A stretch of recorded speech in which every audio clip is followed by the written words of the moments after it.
नमस्कार, जय जोहार।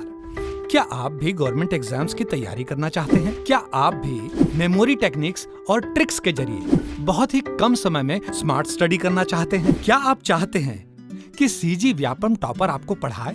तो डाउनलोड करिए योगेंद्र साहू क्लासेस ऐप। यहाँ 10 से अधिक गवर्नमेंट एग्जाम्स क्रैक करने वाले और सीजी व्यापम टॉप करने वाले योगेंद्र सर CGPSC और सीजी व्यापम के अंतर्गत होने वाले सभी एग्जाम्स की तैयारी कराएं। तो डाउनलोड करिए Yogendra Sahu classes app to be the best, learn from the best.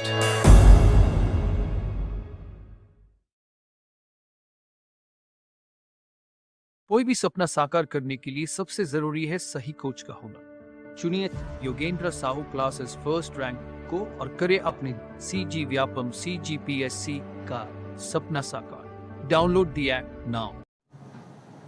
नमस्कार दोस्तों, स्वागत है आपका योगेंद्र साहू ऑनलाइन क्लासेस में। तो आज की क्लास में हम चर्चा करेंगे यूरोपीय कंपनियों के आगमन व कर्नाटक युद्ध के बचे हुए प्रश्नों पर।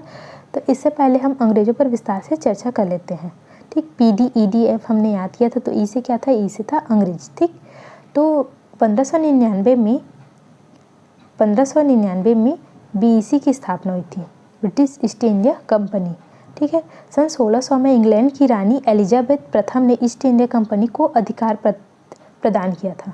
ठीक है, और प्रारंभ में कंपनी में 217 साझेदार थे और पहला गवर्नर कौन था उनका? तो थॉमस स्मिथ था। ठीक है, ईस्ट इंडिया कंपनी की स्थापना 1600 ईस्वी में हुई थी। कब हुई थी? तो 1600 ईस्वी में हुई थी। ठीक, 1609 में प्रथम अंग्रेज कैप्टन हॉकिंस जेम्स प्रथम का राजदूत बनकर जहांगीर के दरबार में आया था। ठीक, तो जेम्स प्रथम का राजदूत कौन आया था? Captain Hawkins. किसके दरबार में आया था? तो जहांगीर के दरबार में आया था। ठीक है, जहांगीर ने हॉकिंस को 400 का मनसब दिया था। कितना मनसब दिया था? तो 400 मनसब दिया था। सन 1611 ईस्वी में दक्षिण पश्चिम समुद्री तट पर सर्वप्रथम अंग्रेजों ने व्यापारिक कोठी की स्थापना की। कहाँ? तो मसूलीपट्टनम में। मसूलीपट्टनम में कब? 1611 में। ठीक है, अंग्रेजों ने अपनी पहली फैक्ट्री सूरत में स्थापित बनाने की कोशिश की थी, लेकिन पुर्तगालियों के विरोध के कारण वो काम बीच में ही अटक गया था। फिर क्या होता है? तो 1611 में उन्होंने मसूलीपट्टनम में बना लिया था। फिर 1612 में क्या होता है? स्वाली का युद्ध होता है। ठीक, तो इस स्वाली के युद्ध में पुर्तगाली हार जाते हैं और अंग्रेज जीत जाते हैं। उसके बाद वो सूरत में अपनी फैक्ट्री स्थापित कर लेते हैं। ठीक है, फिर क्या होता है? 1615 ईस्वी में सम्राट जेम्स प्रथम ने सर थॉमस रो को जहांगीर के दरबार में भेजा था। पहले कौन आया था? तो कैप्टन हॉकिंस आया था। अब कौन आ रहा है? तो Thomas Roe, captain Thomas Roe.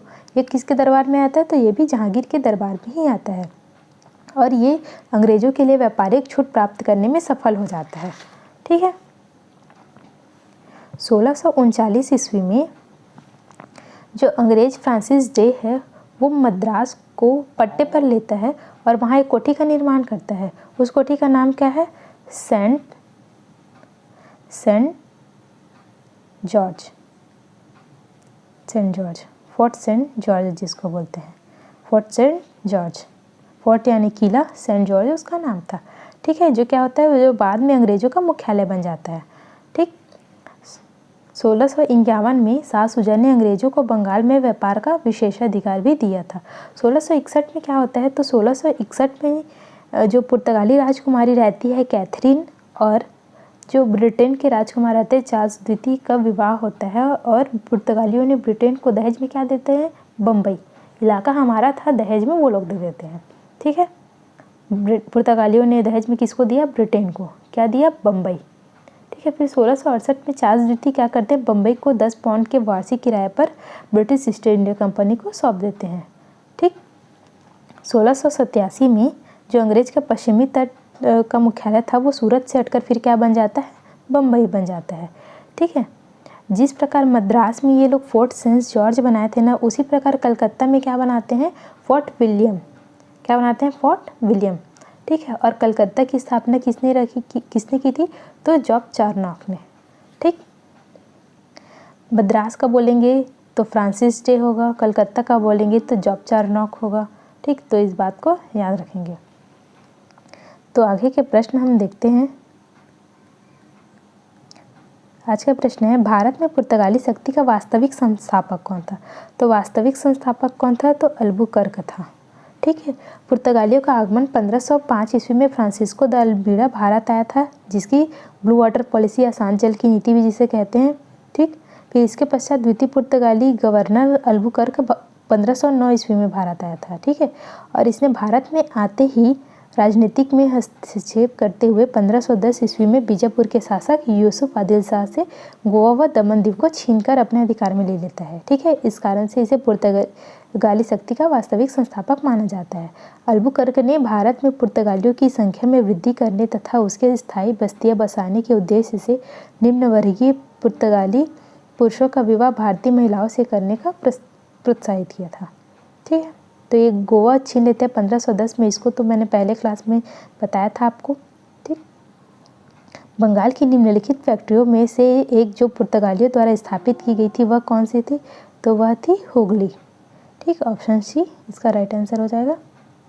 निम्न में से कौन कलकत्ता का संस्थापक था? तो मैंने बताया कि मद्रास का कौन था? Francis day. कलकत्ता का कौन था? तो जॉब चार्नक। ऑप्शन बी इसका राइट आंसर हो जाएगा। ठीक है। 1699 में सुल्तानाती कोलकाता और गोविंदपुर को मिलाकर कलकत्ता की स्थापना की थी। ठीक। भारत में पुर्तगाली शक्तियों के प्रवेश के संदर्भ में निम्न में से कौन सा कथन सही नहीं है बोल रहा है? क्या नहीं है? सही नहीं है। ठीक है। पुर्तगालियों ने 1499 में गोवा पर कब्जा किया, तो ये तो गलत है। कब कब्जा किया था? 1510 में। और इसमें क्या पूछा था? कौन सा सही नहीं है? तो ऑप्शन ए ही सही नहीं है। ठीक है। 15वां प्रश्न है, निम्नलिखित कथनों में से कौन सा एक सही है? तो आधुनिक कोची भारत की स्वतंत्रता तक डच उपनिवेश था। डच ने पुर्तगालियों को पराजित किया और आधुनिक कोची में उन्होंने फोर्ट विलियम का निर्माण किया। ठीक। आधुनिक कोची पहले डच उपनिवेश था, जिस पर बाद में पुर्तगालियों का अधिकार हो गया। आधुनिक कोची पर ब्रिटिश उपनिवेश का भाग नहीं था। तो कौन सा एक सही है? तो डचों ने पुर्तगालियों को पराजित किया और आधुनिक कोची में उन्होंने फोर्ट विलियम्स का निर्माण किया। डच ने पुर्तगाली को पराजित कर कोची में 1663 में फोर्ट का निर्माण कराया और 1814 में ब्रिटिश उपनिवेशकों में कोची शामिल हो गया। भारत में ईस्ट इंडिया कंपनी की सफलता का राज क्या था? तो क्या था? देखते हैं। भारत में राष्ट्रीय भावना की कमी, कंपनी की सेना की पश्चिमी प्रशिक्षण मिला था तथा उनके पास आधुनिक हथियार थे। भारतीय सैनिकों में राष्ट्रीय भावना का अभाव था, जिसके फलस्वरूप कोई जो उन्हें अच्छा वेतन दे अपनी सेवा में लगा सकता था। तो ये जो तीनों कारण हैं वो इसकी सफलता के राज थे। उपर्युक्त सभी। Option D. East India company का राजपूत राज्यों में सहायक संधि करने का मुख्य उद्देश्य था। तो क्या था? शत्रुओं के विरुद्ध सैनिक सहायता प्राप्त करना, मराठा पिंडारी आक्रमण से इन राज्यों की सुरक्षा करना, खिराज के रूप में धन प्राप्त करना या फिर अंग्रेजों की प्रभुसत्ता स्थापित करना। तो क्या था? तो अंग्रेजों की प्रभुसत्ता स्थापित करना। Option D.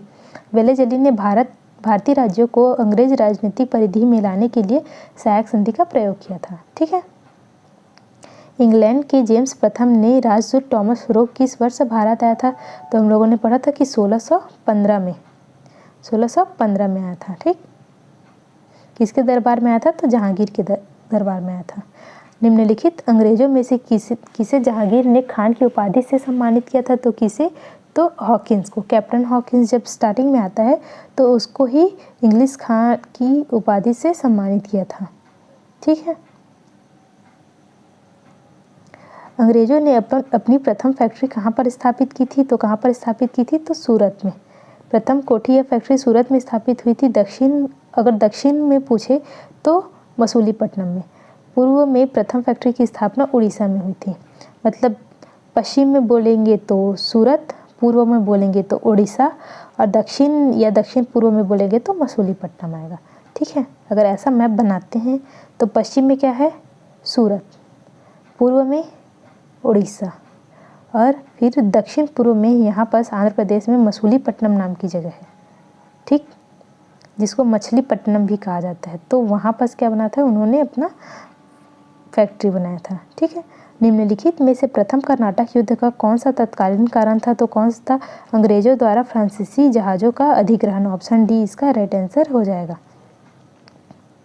प्रथम कर्नाटक युद्ध का समापन कैसे हुआ था? तो एक्सला-सापिल संधि के द्वारा हुआ था। ठीक है, एक्सला-सापिल संधि 1748। प्रथम कर्नाटक युद्ध कब से कब तक चला था? तो 1746 से लेकर 48 के बीच में चला था।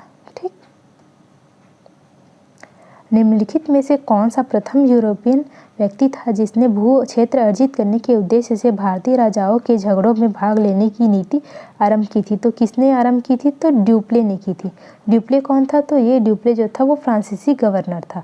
1774 में ड्यूप्ले फ्रांसीसी गवर्नर नियुक्त हुआ था। नियुक्त होते ही उसने अपने राजनीतिक लाभ की प्राप्ति के लिए यह नीति प्रारंभ कर दी थी। ठीक है, निम्नलिखित में से किसे भारत में फ्रांसीसी कंपनी का संस्थापक माना जाता था? तो कॉलबर्ट को। ऑप्शन सी इसका राइट आंसर हो जाएगा। भारत में फ्रांसीसियों ने अब सबसे पहले अपना कारखाना निम्न में से किस स्थानों में लगाया था? तो किस में लगाया था? तो सूरत में लगाया था। ठीक है, 1668 में। ऑप्शन ए इसका राइट आंसर हो जाएगा।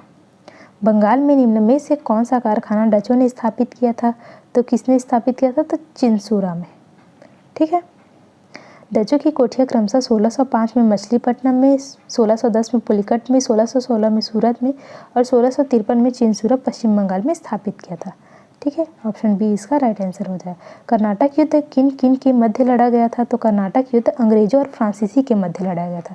कितने कर्नाटक युद्ध हुए थे? तो 3 कर्नाटक युद्ध हुए थे। ठीक है, 1746 से लेकर 48, 1749 से लेकर 53 और 56 से लेकर 63 तक। ठीक, निम्न यूरोपीय शक्ति ने भारतीय व्यापार में समय समय पर प्रवेश किया था, तो उनका क्रम निर्धारित करना है। ठीक है, तो PDEDF पढ़ते थे, तो पुर्तगाली, फिर डच, फिर अंग्रेज, फिर फ्रांसीसी। 4 2 1 3। पुर्तगाली कब आए थे? 1498 में, डच 1596 में, अंग्रेज 1600 में, फिर डेनिश या डच, फिर डेनिश 1616 में, फिर फ्रांसीसी 1664 में। ठीक, ऑप्शन बी इसका राइट आंसर होगा। वास्को डी गामा कालीकट पर किस वर्ष में आया था? तो ये कब आया था? 1498 में। ठीक, सुमेलित करना है। वास्को डी गामा कहाँ का था? तो वास्को डी गामा कहाँ का था? पुर्तगाल का था। क्रिस्टोफर कोलंबस कहाँ का था? तो वो क्या था? स्पेन का था। कैप्टन कुक कहाँ का था? तो कैप्टन कुक था ग्रेट ब्रिटेन का। तस्मान कहाँ का था? तो वो हॉलैंड का था। ऑप्शन बी इसका राइट आंसर हो जाएगा। ठीक, निम्नलिखित यूरोपीय शक्तियाँ व्यापार हेतु भारत आई थी, तो उनको क्रमिक ढंग से सजाना है। तो सबसे पहले कौन आया था? तो पुर्तगाली आए थे, मतलब दूसरा पहले नंबर में आएगा। तो ये दूसरा तो ऑप्शन बी ही में बस दिख रहा है। ऑप्शन एलिमिनेट करके भी हम अपना आंसर ला सकते हैं। तो सबसे पहले कौन सा आया था? PDEDF, पुर्तगाली, फिर डच, फिर अंग्रेज, फिर लास्ट में फ्रांसीसी। ऑप्शन बी इसका राइट आंसर होगा। ठीक, निम्नलिखित में से किस वर्ष प्रयागराज उत्तर प्रदेश के किले पर अंग्रेजों का अधिकार हुआ था? तो कब हुआ था? तो 1757 में। 1797 में इलाहाबाद का किला अंग्रेजों को सौंप दिया गया था। किसने?